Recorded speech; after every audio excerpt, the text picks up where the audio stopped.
बहुत सारी चीज़ें तो ऐसी हैं कि आप मार्केट से अगर हल्दी साबुत लाओगे तो महंगी मिलेगी, पीसी हुई सस्ती मिलेगी। तो कोई ना कोई तो झोल है कहीं ना कहीं। एक तो ये साथ में लो से लो क्वालिटी का माल ले रहे हैं पिसाई वाले, साथ में इनमें मिलावट भी हो रही है। तो ये तो बहुत बड़ा अन्याय है लोगों के साथ, अपने ग्राहकों के साथ, जो भी बेचते हैं उनके साथ। मैंने तो प्रण ही ले रखा था कि मैं तो शुद्ध ही दूंगा, तो मैंने उससे फिर आगे बात नहीं की। मेरे को भाई मैंने उसे सीधा ही कह दिया, आपके पास बेस्ट से बेस्ट जो क्वालिटी मिर्च की है वो है तो वो दिखा दो, मेरे को लो से स्टार्ट मत करो। नमस्कार दोस्तों, काश खाने पीने की चीजों में शुद्धता की ऐसी मिसाल हर जगह हो जाए तो आपको शुद्ध चीजें मिलेंगी और ऐसे किसानों का भी मुनाफा बढ़ेगा। आज की स्टोरी हमारे लिए बेहद काम की है, मसालों से जुड़ी हुई है। हम जो मसाले रसोई में प्रयोग कर रहे हैं उनमें ज्यादातर में मिलावट होती है। ये मेरा नहीं कहना, मेरे साथ बैठे किसान अमरजीत सिंह का कहना है। हम बैठे हैं अमरजीत सिंह के ऑर्गेनिक खेत में। जी हाँ, यहाँ 4 एकड़ का खेत है जिसमें ये सब्जियां और फल उगाते हैं बेहद शुद्ध तरीके से, ऑर्गेनिक। हमने इनकी स्टोरी पहले दिखाई है। और साथ वाले खेत में उगाते हैं अनाज। जब इन्होंने अपने ग्राहकों को ये शुद्ध चीजें दी तो उनके डिमांड आई कि जी मसालों में मिलावट है वो और मिल जाए तो बहुत अच्छा होगा। बस फिर क्या था, इन्होंने लगा दी मसालों की यूनिट ताकि लोगों को बिल्कुल शुद्ध मसाले मिले। कौन कौन से मसाले दे रहे हैं, कैसे पिसाई करते हैं, इनकी एक्सपीरियंस क्या रहा, मिलावट कितनी होती है, वो भी बताएंगे। तो चलिए शुरू करते हैं। टेक्निकल फार्मिंग चैनल को सब्सक्राइब करें और बेल आइकन भी दबाएं ताकि आगे आने वाले वीडियो की नोटिफिकेशन आपको मिलती रहे। अमरजीत जी नमस्कार। नमस्कार जी। आपने शुरुआत की ऑर्गेनिक खेती से, फल सब्जियां और अनाज यहाँ उगाते हैं, फिर ये मसालों की कहानी कैसे शुरू हुई ये जरा दर्शकों को बताइए। मैं पिछले 3 साल से यहाँ पे फल सब्जियां, अनाज, दाल, तेल के लिए सरसों ये उगा रहा था। अपने जिन भी ग्राहकों को दिया वो सभी संतुष्ट है उनको खा करके। तो उन्हीं ग्राहकों की मेरे पास बार बार डिमांड आ रही थी। कोई कह रहा था यार मिर्च बढ़िया नहीं मिल रही, कोई कह रहा था हल्दी बढ़िया नहीं मिल रही, किसी को धनिया की शिकायत थी कि आप ये भी उगाने लग जाओ यार, हमें सारी चीज़ें शुद्ध मिल जाएँ। तो फिर मैंने कोशिश भी की, लेकिन हर चीज़ एक आदमी कर पाना संभव नहीं है। इसलिए मैंने सोचा क्यों न हम अन्य किसान साथियों से जो शुद्ध उगा रहे हैं उनसे हम कुछ परचेज करके पीस के अपने ग्राहकों तक पहुंचाएं।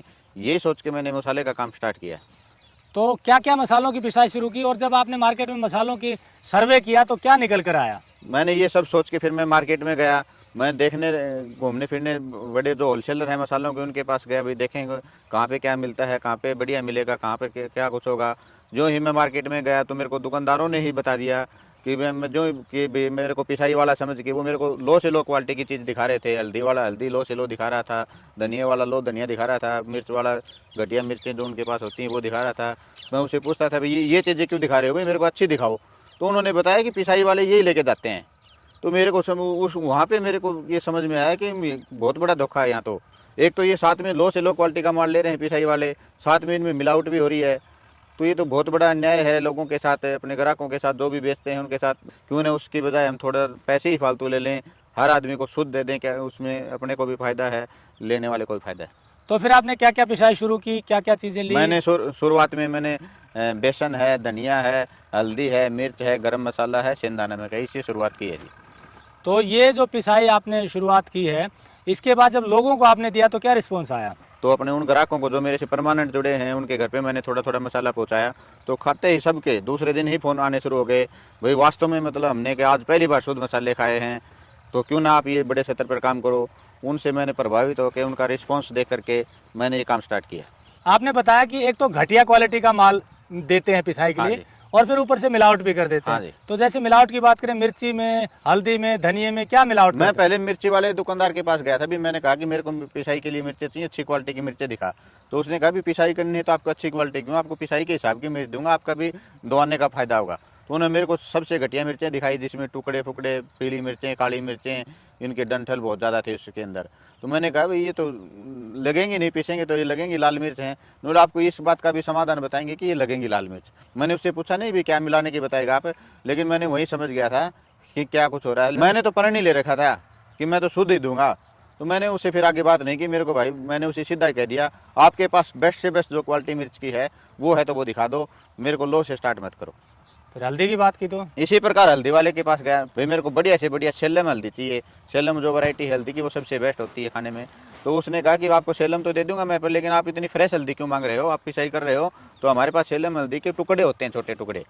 तो उन्होंने मेरे को टुकड़े दिखाए, मैंने देखा भी टुकड़ों में क्या फ़र्क है, साफ हल्दी में क्या फ़र्क है।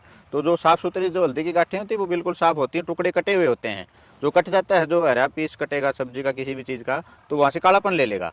तो सभी टुकड़े जहाँ से कटे हुए थे वो काले काले हुए थे, तो उसमें फंगस भी हुई होगी, कुछ ना कुछ समस्या तो है ही। तो फिर मैंने मना कर दिया, भाई मेरे को तो शुद्ध चाहिए। तो साथ साथ में मेरे को समझ में भी आता गया कि गड़बड़ कहाँ हो रही है ग्राहकों के साथ, क्योंकि पिसाई के बाद दिखता नहीं है। बहुत सारी चीज़ें तो ऐसी हैं कि आप मार्केट से अगर हल्दी साबुत लाओगे तो महंगी मिलेगी, पीसी हुई सस्ती मिलेगी, तो कोई ना कोई तो झोल है कहीं ना कहीं। इसी प्रकार की धनिया, मैंने कहा भी साफ़ सुथरा धनिया दे, तो उन्होंने मेरे को धनिया दिखा दिया, साफ़ सुथरा दिखा दिया। मैंने कहा भी मेरे को पीसना है, वो अच्छी से अच्छी क्वालिटी है वही होगी ना ये। उन्होंने पीसना है तो फिर आप ये क्यों ले रहे हो, इसमें टुकड़े होते हैं छोटे मोटे, उससे कुछ बिगड़ना तो होता नहीं, आप ये ले लो, ये सस्ता मिलेगा आपको।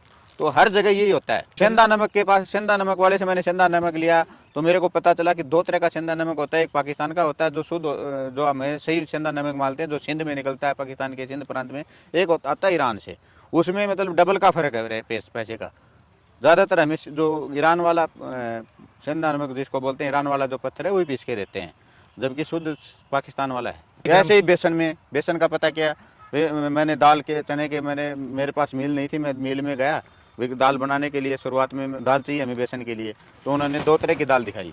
एक सस्ती दाल थी, बोले अगर आप दाल के रूप में अगर इसको बनाओगे तो ये बनने में टाइम लेगी, और एक साफ़ सुथरी जो दाल थी ये तुरंत बन जाएगी। लेकिन आप अगर बेसन बनाना चाह रहे हो तो ये जो हल्की है ये भी ले लो, ये भी चल जाएगी। तो हर जगह ही जो लो क्वालिटी है पिसाई वालों की तरफ, वही उसी का रुझान है। हर दुकानदार ने मेरे को लो क्वालिटी ही दिखाने की कोशिश की पिसाई वाला समझ के। तो इसका मतलब ये हुआ कि ज़्यादातर पिसाई वाले जो लो क्वालिटी के जो माल होता है वही पीस देते हैं, और ग्राहक को पता नहीं चलता पीसने के बाद इसमें है क्या। ऐसे ही गरम मसाले में है, मैंने गरम मसाले की एक पुराना हलवाई है उससे रेसिपी लिखवाई, तो उसने उसमें धनिया नहीं लिखा। मैंने कहा धनिया नहीं होता, नहीं बोले यार गरम मसाले में धनिया होता ही नहीं है। हाँ, ज़्यादातर गरम मसाले में धनिया की मात्रा ज़्यादा होती है, और जो गरम मसाले होते हैं वो कम होते हैं। जैसे जावित्री है, बहुत महंगी है, 2000 रुपये किलो है, ये थोड़ी मात्रा में डालते हैं, जबकि हमने धनिया इसमें बिल्कुल भी गरम मसाले में प्रयोग नहीं किया। इसमें हमारी जावित्री है, बड़ी इलायची है, जायफल है, जीरा है, शाही जीरा है, काली मिर्च है, लौंग है, तेज़पत्ता है, दालचीनी है, ये मसाले इसमें हमने प्रयोग किए हैं।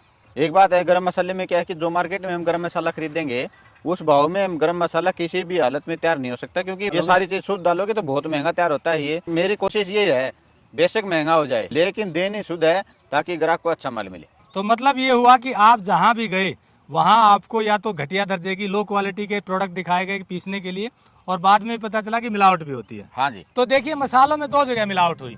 एक तो निम्न दर्जे की क्वालिटी वाला प्रोडक्ट पिसाई के लिए प्रयोग किया, और ऊपर से फिर रंग लाने के लिए कलर डाला जाता है। बेसन के बारे में तो एक किसान से जब हमने पता किया, वो भी बेसन पीसते हैं, तो उन्होंने बताया कि कुछ लोग ऐसे आए, बोले जी बेसन की रेसिपी बता देंगे, तैयार हो जाएगी बिल्कुल सस्ते में, और पता भी नहीं चलेगा कि ये इसमें चना प्रयोग नहीं हुआ है।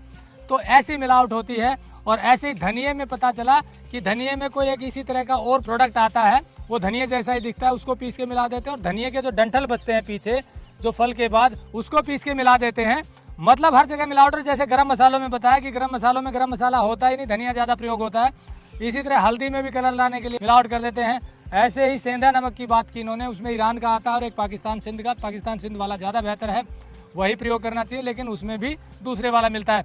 लाल मिर्च की जहाँ बात की, इसमें बहुत सारा कलर मिलता है, लेकिन हमारी कोशिश ये है कि जो ऐसे किसान हैं शुद्ध चीज़ें तैयार करते हैं उनको सीधे आप तक मिलवाया जाए। ये किसान कमिटेड हैं, आप लोगों को शुद्ध चीज़ें देने के लिए कमिटेड है, और हम भी कमिटेड हैं। इसीलिए ऐसे किसानों को आपसे सीधा जोड़ने के लिए शुद्धफार्म.com एक डिजिटल प्लेटफॉर्म शुरू किया गया है, SHUDHFARM शुद्धफार्म.com। इस प्लेटफॉर्म पर आपको ऐसे ही किसानों के प्रोडक्ट मिलेंगे जो ईमानदारी से शुद्धता के साथ चीज़ें तैयार कर रहे हैं। ये सारे प्रोडक्ट आपको वहाँ से मिल जाएंगे। हमारी ये मुहिम है कि ऐसे किसान जो ईमानदारी से काम करें उनका मुनाफा बढ़े, डायरेक्ट मार्केटिंग हो और आपको शुद्ध चीज़ें मिले। ये लिंक जोड़ने की एक कोशिश है, और ये कोशिश आपके प्यार से, सहयोग से कामयाब होती नजर आ रही है, क्योंकि आप लोगों का बहुत अच्छा प्यार और सहयोग मिल रहा है, और रिस्पांस भी बहुत अच्छा है, और किसानों का भी हौसला बढ़ रहा है। तो इस मुहिम को आगे बढ़ाते रहिए और जुड़े रहिए टेक्निकल फार्मिंग से। नमस्कार, जय हिंद। अगर आपको यह वीडियो पसंद आया है तो ज्यादा से ज्यादा लाइक और शेयर जरूर करें। साथ ही चैनल को सब्सक्राइब करना ना भूलें।